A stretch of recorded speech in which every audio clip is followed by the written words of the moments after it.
Alô, alô, internautas do Jornal da Imprensa. Estamos aqui hoje para mais uma mesa redonda. Ao meu lado, o jornalista e colunista do Jornal da Imprensa, Carlos Brandão. Do outro lado, o jornalista Antônio Lessa. E o nosso entrevistado de hoje, jornalista Arthur Rezende, jornalista publicitário, uma das pessoas mais conhecidas do meio jornalístico e empresarial aqui de Goiás. Bom dia, Arthur. É um grande prazer recebê-lo aqui na nossa redação. Como estão as coisas? Ok, tudo bem. Saúde boa, graças a Deus, né? Friozinho aí atacando Goiânia mais uma vez.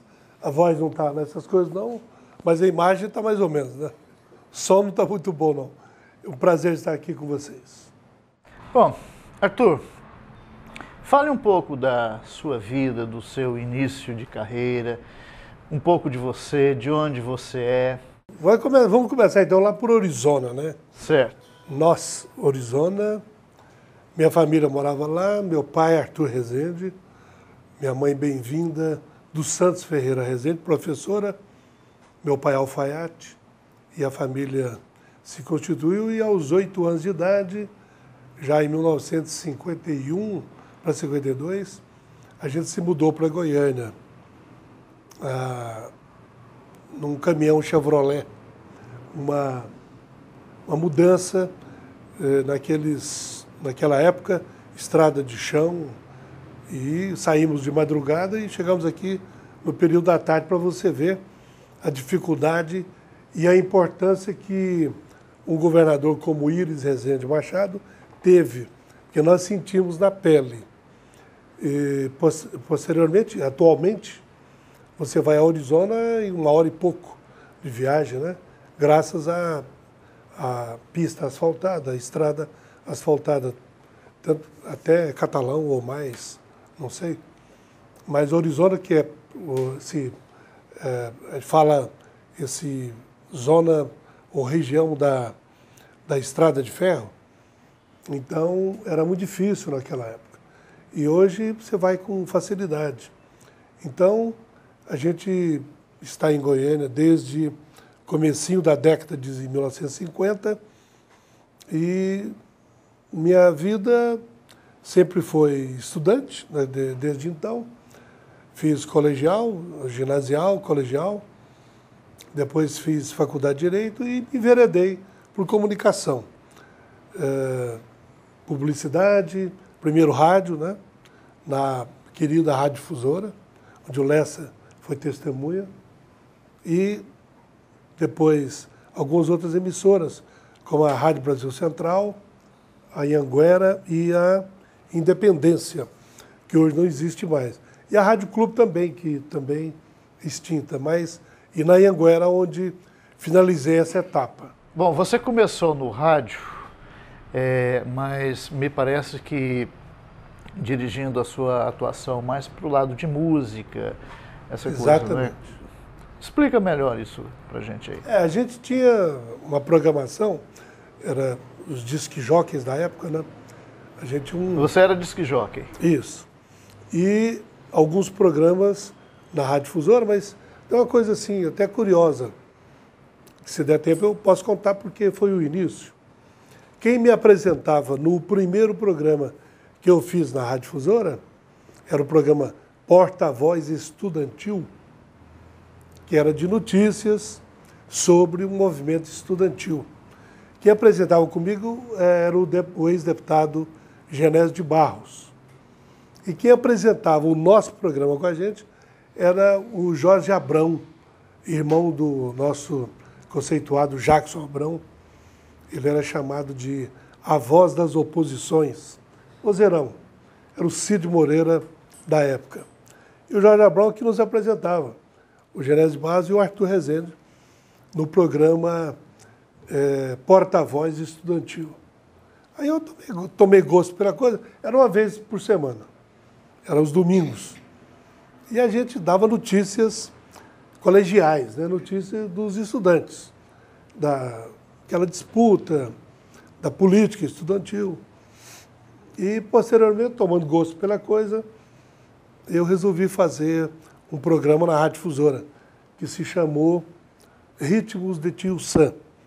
Arthur, no começo da era do rock. Nesse ponto aí, é bom que se ressalte que você entrou num momento histórico do mundo, pode-se dizer, porque verificava-se uma verdadeira revolução na cultura mundial com a introdução de novas gerações de músicos, de intérpretes. Quebra de tabus, né? Quebra de tabus. Verdade. E você encarnou uma figura extraordinária aqui em Goiás, que inclusive nós estávamos juntos lá na difusora, que você assumiu assim, uma liderança junto a essa juventude ansiosa, sequiosa de mudança. Mas não foi premeditada, não, foi natural. Como é que aconteceu isso?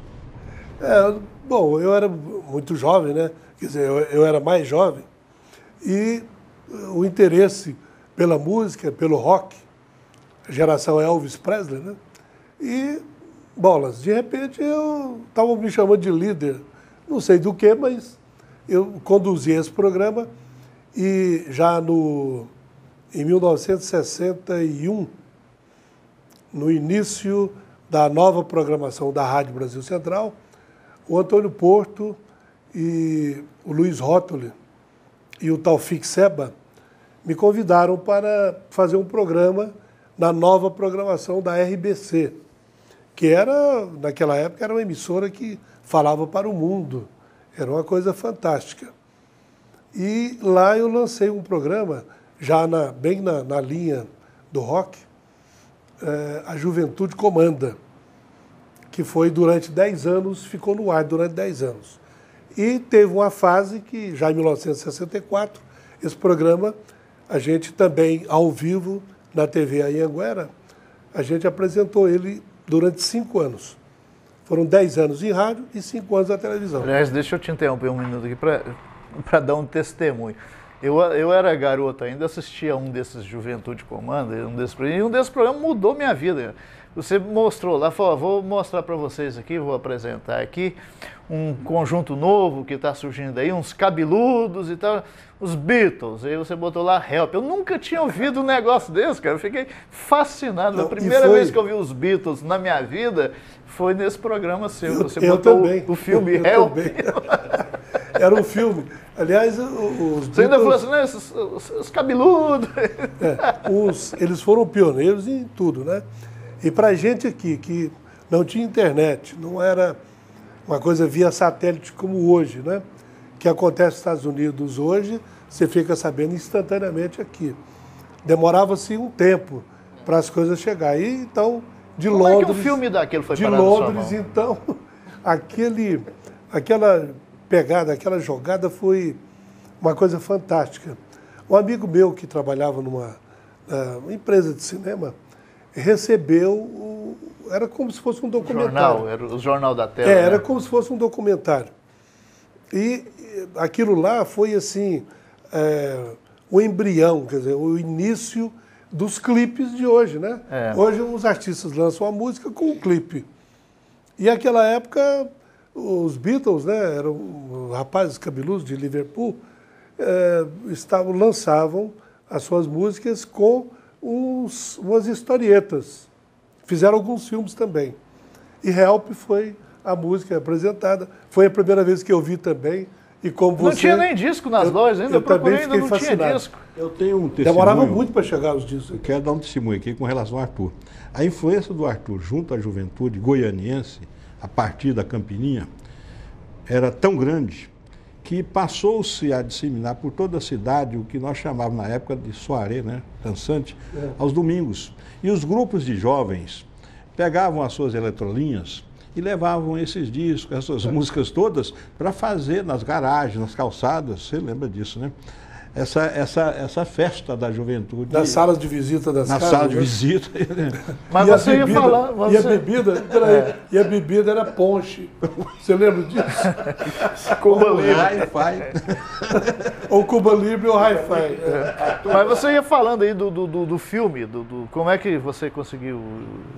Então, esse amigo me cedeu, eu levei para a TV Anhanguera e nós exibimos. E foi um sucesso marcante, uma coisa assim extraordinária.